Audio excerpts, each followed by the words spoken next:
I'm positive you're gonna pass Mama's test tomorrow. Well, I'm pretty sure. If you don't, I'll understand.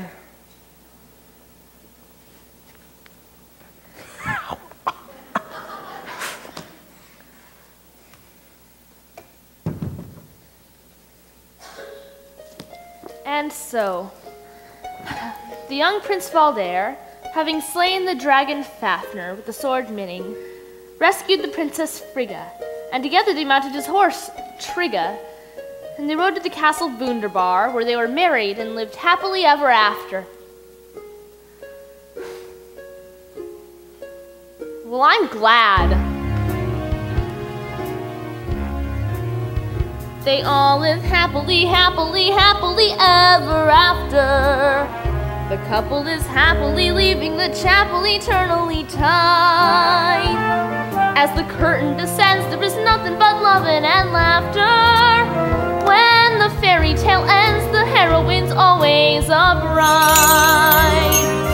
Ella, the girl of the cinders, did the washing the walls and the winders, but she landed a prince who was brawny and blue-eyed and blonde. Still, I honestly doubt that she could ever have done it without that crazy lady with the wand. Cinderella had outside help. I have no one but me. Fairy godmother, godmother, godmother, where could you be? I haven't got a fairy godmother. I haven't even got a godmother. I have a mother, a plain ordinary woman. Snow White was so pretty, they tell us that the queen was insulted and jealous when the mirror declared that Snow White was the fairest of all. She was dumped on the border, but was saved by some men who adored her. Oh, I grant you, they were small, but there were 7 of them, practically a regiment.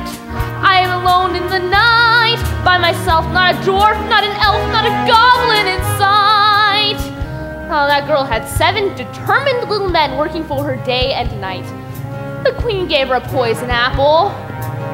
Even so, she lived happily, happily, happily ever after. A magical kiss counteracted the apple eventually. Though I know I'm not clever, I'll do what they tell me I have to. I want some happily ever after to happen to me. Rapunzel had platinum tresses that were double the length of her dresses. She was trapped in a tower for years by a wicked old witch. Till one night in despair down, she scrambled by letting her hair down. That's what I call quite a switch. I wonder, no, it'll never hold. I'll be finished before I begin. And besides, I don't want to get out. I want to get in. I want to live happily, happily, happily ever after. I want to walk happily out of a chapel eternally tied.